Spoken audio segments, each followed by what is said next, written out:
स्वागत करते हैं आपका in this report and analysis में। चलिए दोस्तों, आज हम बात करते हैं इंडिया का C-17 सक्सेसर रेस में हिस्सा लेना एक्सपेक्टेड है। C-17 एक मिलिट्री ट्रांसपोर्ट एयरक्राफ्ट है जो बोहयुग ने डेवलप किया था और दुनिया भर के कई देशों द्वारा यूज किया जाता है। अब C-17 की एक सक्सेसर बनाने की बातें हो रही है और कई देशों ने इस प्रोजेक्ट में इंटरेस्ट दिखाया है। इंडिया जो डिफेंस इंडस्ट्री में एक मेजर प्लेयर है, अपने फ्यूचर ट्रांसपोर्ट एयरक्राफ्ट नीड्स के लिए ऑप्शंस कंसीडर कर रहा है। अब तक ऑफिशियली कंफर्म नहीं हुआ कि इंडिया C-17 सक्सेसर रेस में ज्वाइन करेगा या नहीं, लेकिन ये पॉसिबल है कि इंडिया दूसरे देशों के साथ मिलकर काम करने के मौके एक्सप्लोर करे या अपना इंडिजीनियस सोल्यूशन डेवलप करे। डिफेंस प्रोक्यूरमेंट डिसीजंस कॉम्प्लेक्स होते हैं और इनमें कई फैक्टर्स जैसे स्ट्रैटेजिक इंटरेस्ट्स, बजट कॉन्सेंट्रेट्स और टेक्नोलॉजिकली कैपेबिलिटीज को ध्यान में रखा जाता है। इसीलिए इंडिया का C-17 सक्सेसर रेस में ज्वाइन करने का डिसीजन इन फैक्टर्स के थ्रू असेसमेंट और देश की लॉन्ग टर्म डिफेंस रिक्वायरमेंट्स पर डिपेंड करेगा।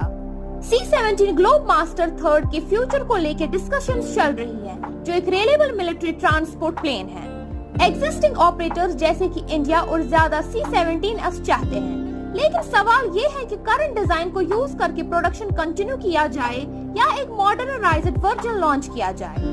C-17 का हाई मिशन कैपेबिलिटी रेट और डिवोटेड कस्टमर बेस जैसे इंडियन एयरफोर्स IAF होने के बावजूद अर्ली 2010s में प्रोडक्शन एंड हो गया था। सेम कॉन्फ़िगरेशन को यूज करके प्रोडक्शन रिस्टार्ट करना शायद रिसोर्सेज का पूरा इकोनॉमिकल यूज न हो। एक नया ज्यादा सोफिस्टिकेटेड C-17 वर्जन डेवलप करना छोटी बैच के एयरक्राफ्ट के लिए फाइनेंशियली फीसिबल नहीं हो सकता। ये डिफिकल्टी IAF के एग्जाम्पल से बेस्ट दिखाई देती है, जो सिर्फ 2 और C-17S चाहती है। दोस्तों, बोहयुग ने एक नई ground breaking transport aircraft design की है, जिसे ब्लेंडेड विंग बॉडी BWB कहते हैं, अनवील की है, जो एक पॉसिबल सोल्यूशन के रूप में सामने आया है। ये आइडिया कन्वेंशनल एयरक्राफ्ट की स्ट्रॉन्ग कार्गो कैपेसिटी को एक फ्लाइंग विंग की स्टील्थी एफिशिएंसी के साथ कंबाइन करता है। इंडिया की स्ट्रैटेजिक इंपॉर्टेंस को मानते हुए बोहयुग प्रोएक्टिव तरीके से C-17 ऑपरेटर्स से, जिसमें इंडिया एयरफोर्स भी शामिल है, इनपुट मांग रहा है BWB इनिशिएटिव के लिए। इस आउटरीच का मकसद एक्सपोर्ट कस्टमर्स को अट्रैक्ट करना है और BWB की ग्रोथ को डायरेक्ट करना है। मिलिट्री ट्रांसपोर्ट का फ्यूचर एक केयरफुल बैलेंस पर डिपेंड करता है। IAF जैसे ऑपरेटर्स को डिपेंडेबल और स्ट्रॉन्ग एयरलिफ्टर्स की जरूरत है, लेकिन BWB जैसी नई टेक्नोलॉजीज एफिशिएंसीज और परफॉर्मेंस को इम्प्रूव कर सकते हैं।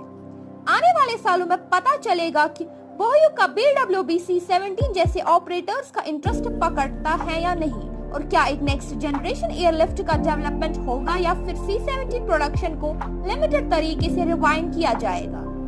चाहे जो भी रास्ता चुना जाए, मिलिट्री एविएशन कम्युनिटी इस कन्वर्सेशन को हाई वैल्यू देने जारी रखेगी। स्ट्रॉन्ग एयरलिफ्ट कैपेबिलिटीज अब भी जरूरी है। हमारे साथ बने रहने के लिए शुक्रिया।